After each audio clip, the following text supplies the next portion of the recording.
Cosa ne pensa di questa nuova location? E io la preferisco, via 29 settembre la preferisco del Viale sinceramente, mi piace di più. Per quale motivo? E sia per la circolazione anche per quelli che abitano per il Viale, secondo me è meglio. C'è qualche novità secondo lei quest'anno? Fa le stesse cose secondo me, solito giro canonico per vedere qualcosa, ma Insomma, il giro alla fiera di San Siriaco è tradizione. sì, sicuramente. Il giro l'ho appena cominciato, tanti anni fa era sempre stata qui via 29 settembre, al momento sto circolando bene, non c'è gente e si fa bene, poi vediamo in quanto tempo si fa tutta quanta. Il viale forse è più tradizionale, però anche cambiare ogni tanto non è male. Ha comprato qualcosa o ha visto qualcosa interessante?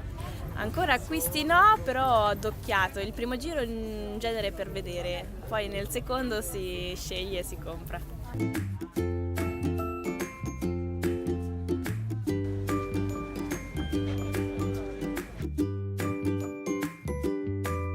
Location come le sembra? Un dramma, Perché? ma perché secondo me la fiera ha perso di eleganza, era tutto un altro tipo di gente secondo me, magari è la stessa gente, però vederla qui sembra poco elegante e come incassi pure è cambiato totalmente rispetto all'anno scorso, però immagino pure che essendo un quartiere residenziale lì abbiamo creato un po' di scompiglio con gli abitanti. Detto questo, a me piaceva molto molto molto di più l'anno scorso e infatti sarà un problema ritornare qui quest'altro anno.